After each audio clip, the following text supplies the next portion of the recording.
So is it too late to buy Ethereum? And I know a lot of people have this question because of what's happened to the price of Ether lately. We saw a massive run up really fast, followed by a pretty big correction. Okay. And so some people are thinking like, is the top in? Can we still go up from here? What's going to happen in the short, mid, long term? All that kind of stuff. So I'm going to talk about that as a blockchain developer who works with this technology, especially Ethereum, on a daily basis. All right. So if you're new around here, I'm Gregory, and on this channel, I turn you into a blockchain master. So if that's something that you're interested in, smash that like button down below and subscribe to this channel. And if you want to learn how to become a blockchain master step by step from start to finish, then head on over to dappuniversity.com/bootcamp to get started today. All right. So, last but not least, as a full disclaimer, this is not financial advice. I'm not telling you to buy Ethereum this video so you can make your mind up for yourself. I'm a blockchain developer. I'm not a financial advisor. I'm not a trader, but I want to deliver some valuable insights that I think you're going to like in this video. So let's get started. ETH shot up like a rocket at the end of last year into the beginning of this year. I guess really in January is when it started kind of looking like a vertical wall. Okay. And whenever that happens in crypto, like it's always going to come down, whether it comes down temporarily or, goes down for a long time. Vertical walls don't go up forever. Okay. So, that's got a lot of people wondering, like, is the top in, what's going to happen for the long term? Is it too late to buy Ether? Well, let me just tell you what I personally did during this correction. So I actually bought more. And that's not what I was planning on doing initially. Okay. So I want to tell you like where I'm coming from, what I'm personally doing to help you make your own decisions, because I think it's important for me to like disclose like what I'm doing, so that I'm not just like telling you to do something that I wouldn't necessarily do myself. So I've been accumulating Ether all throughout this bear market, and I bought more this week. And like I said, that's not what I initially planned on doing, but I saw this big correction that happened and saw it as a big opportunity. Okay. So that may not necessarily play out perfectly in the short term. Like we may go down further, right? We could see another big correction and drop down, but I'm definitely interested in this for the long term. Okay. And if you're into cryptocurrency and you actually want to buy some, I know this channel is not all about investing in cryptocurrency. It's more about blockchain technology. But if you're going to invest in the actual currency itself, then I would definitely steer you towards a long-term hold, because that's exactly what I do. Okay. And I even made a video on my channel recently about, the Ethereum retirement plan that I may even take some of my Ether, maybe even all of it, and just stake it and never sell it and keep it for a very long time, because I believe in the future of the Ethereum network. So I haven't completely made up my mind on that. So just don't take that as financial advice, but those are things that I'm thinking about. So let me tell you why I've been accumulating Ether all throughout this bear market. And I just made a big buy during this last dip.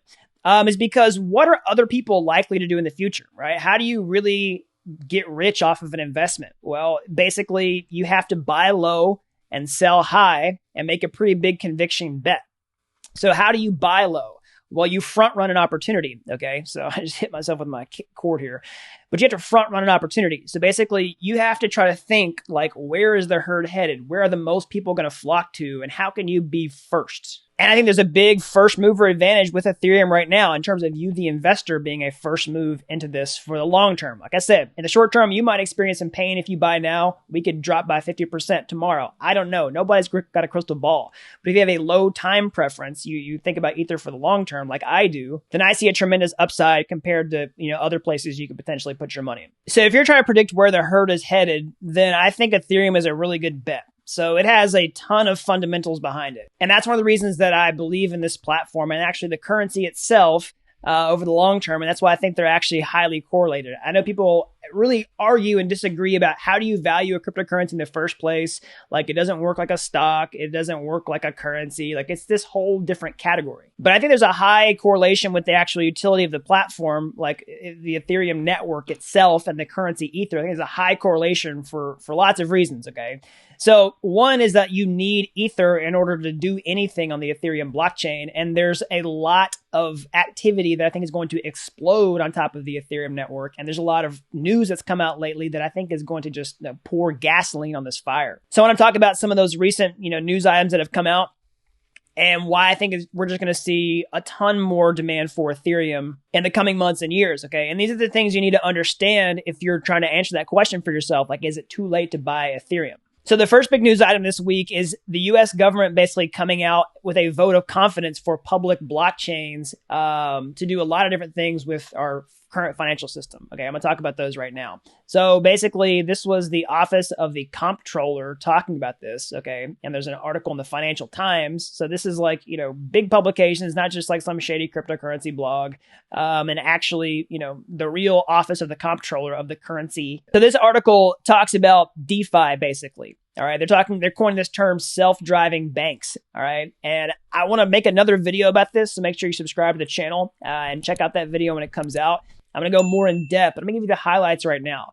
So this is a huge vote of confidence for DeFi, and guess where the epicenter of DeFi is happening right now? It's on top of Ethereum, all right? The public blockchain with the most users, with the most DeFi activity, by a large margin is on top of Ethereum right now, all right? So it's got all the momentum, it's got all the infrastructure ready for banks to start using it. Another thing is it's for public blockchains, because you might say, okay, this is great, it's a vote of confidence for blockchain technology, but maybe they're going to use JP Morgan chain or something like that, or maybe some like private blockchain. No, this is a vote of confidence for permissionless public blockchains. Okay, basically there's some benefits, some low hanging fruit that these banks can basically take advantage of. So one is basically letting banks custody cryptocurrency. All right, another is letting them use stable coins for settlement. All right. So basically, stable coins are a perfect way to speed up the banking process pretty easily, all right? Because I don't know if you've ever had to do a wire transfer, either domestic wire or international wire, but there's so much that has to happen behind the scenes. It's slow and it's expensive, okay? And blockchain, stable coins, it all automates this process away and it removes the human overhead. So that's one of the things that this talks about. So it's basically like it introduces automation into the equation. That's what DeFi does. And that's one of the reasons they're talking about this, self-driving bank term. So basically, check this out. He says, at the office of the comptroller of the currency, we require every bank to have officers responsible for its safety, such as chief risk officer and chief audit executive. All right. So we limit how much banks can lend to their directors. We even make some bank employees take vacations. People can identify fraud, et cetera, et cetera. Basically, what they're saying is there's all this fat and all this extra human activity that has to happen in order to just make the current financial system work. But DeFi is a way to improve this. It lets computers basically do the jobs that humans are doing, so it reduces the need for all these different employees. It also saves time to move money around, especially over international borders, and it's cheaper. So, this is a no-brainer. And so the fact that, the government's basically coming out with a vote of confidence for this is it's insane. And so if you're trying to make up your mind, is it too late to buy Ethereum? Caveat here, over the long term, think about what Ethereum's likely to be used for in the near future. The government's just gave a huge thumbs up to this. That we see really clear paths for bank to implement this type of thing, and Ethereum's going to be the most logical choice as the public blockchain to allow them to do stablecoin settlement. All right, and guess what asset every single bank is going to need if they custody cryptocurrency and send stablecoins around top of Ethereum? Well, even if they're sending USDC or DAI, for example, they have to have Ether in order to pay gas fees. So that can only drive demand for Ether, even more. All right. So who knows how much that'll drive demand for Ether, but to me, that's incredibly bullish for Ether over the long term. So other news that's happened recently is definitely the deplatforming that's happening, with President Trump. All right. Now, I'm not going to get into debate whether that should happen or shouldn't happen. I'll let you all argue that out in the comment section below.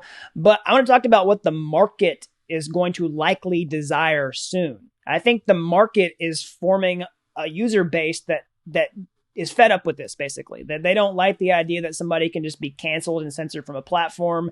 Because, basically, it's not just Trump, right? Trump was banned from Twitter. He was banned from all these different social networks, all right?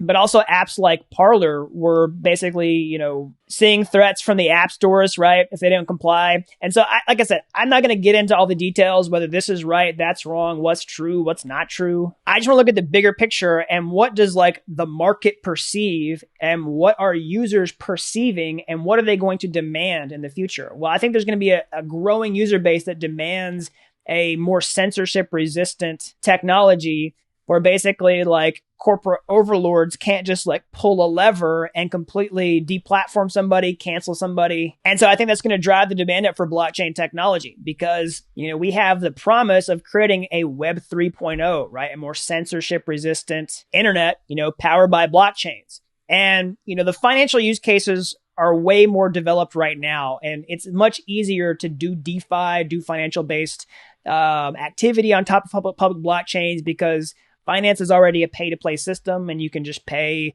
anytime you want to make a transaction. It makes more sense. Now, we definitely have a longer way to go with Web3. I think we're going to get there sooner than some people might think. But the good news is, like, people are starting to see the need for Web 3.0, much more censorship and, quote unquote, fair and decentralized web. All right. And that is very much the ethos of Ethereum, right? It's basically to create these protocols that are, censorship resistant, decentralized, and trustless. Okay.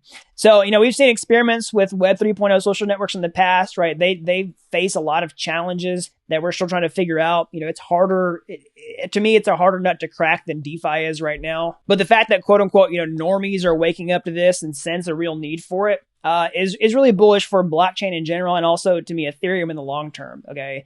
So, it's hard to say whether Ethereum is going to be like the, solution for Web 3.0 activity, like a social network, for example. It very well could be, right? I think it's a much safer bet to say that, the DeFi activity, Ethereum is going to have a market share on that for the foreseeable future. But I can see, this whole deplatforming thing being a catalyst for blockchain adoption. And to me, blockchain adoption is just good over the long term for all blockchains, including Ethereum. And Ethereum very well might be the go-to solution for all things Web 3.0. Okay. So those are things you need to think about when you're thinking about, jumping into Ethereum for the long term. Do you want to buy it? Do you want to hold on to it? So the last thing is actually really short term. Okay. And I'm interested to see what happens to the price of Ether whenever this goes live, is CME Futures for Ether. Okay. So CME is the Chicago Mercantile Exchange, offering a futures product for Ether. So they did this for Bitcoin a few years ago. And this is really bullish for Ether because it's more exposure to traditional investors. It's a huge vote of confidence, and it's just going to make Ethereum be even more of a household name, like along there with Bitcoin. Like when you got to put yourself in the shoes of people who just have never heard of cryptocurrency or have heard of it, and, are not really into it. Like, they've heard of Bitcoin, and so it's a household name. And so we want Ether to also be a household name, right? And it very much is becoming that, okay? We don't want to think about Ethereum as like this altcoin, like this penny stock type of situation. And when you start seeing, the CME offering future products for something like Ethereum, it definitely elevates the status of the asset in the eyes of more traditional investors. And so that's really bullish for Ethereum in the short term and the long term, okay? So that's the type of thing you want to take into account when you're saying, like, hey, should I buy ETH? Is it too late to buy? Should I hold it for the long term? Well, again, it's going back to what are other people likely to do in the future? So, if ETH becomes elevated in status and more traditional investors take it more seriously, that's a vote of confidence. Basically, if we start seeing blockchain, the use cases for blockchain growing, okay, with this deplatforming that's going on, basically more users demanding blockchain technology, not just financial use cases, but also, Web 3.0, that's bullish for ETH. If you're talking about the US government issuing a huge vote of confidence for stable coins, DeFi, public blockchains, that's a massive vote of confidence for ETH. So just ask yourself, like, what are people likely to do in the future? Okay, are they going to use ETH? If they're going to use the Ethereum blockchain, what must they have in order to do it? They must hold Ethereum cryptocurrency, okay? So that's just demand for the asset itself, not to mention the narrative, hype that goes along with all these types of things. So like I said, this is not financial advice. I'm telling you what I have personally done and what my plan is for the long term. Here's some good reasons on why I think Ethereum is going to become way more in demand than it even is now. In the short term, we might nuke downward in price. Nobody's got a crystal ball, but I think Ethereum is a really good bet for the long term. All right, so that's all I've got. I hope you like this video. As always, smash that like button down below. Subscribe to this channel. That really helps these videos out so that more people can learn about blockchain. All right, and if you're as fascinated with this technology as I am, and you want to become a blockchain developer, like maybe you're a developer already, maybe you're not. That's okay. Like from wherever you're starting from. How can you get started today? So the easiest way is to go to my YouTube homepage and find any of my free courses there. They're like Udemy courses, but they're totally free. And if you like those and you want to take the next step, well, then I can show you how to master blockchain step by step from start to finish over at dappuniversity.com/bootcamp. All right, so that you can, learn to build your own app so you can land a high-paying job, become a freelancer, build your own project. And I've helped people with zero coding knowledge become real-world blockchain developers. All right, so again, hope you like this video, and until next time, thanks for watching Dapp University.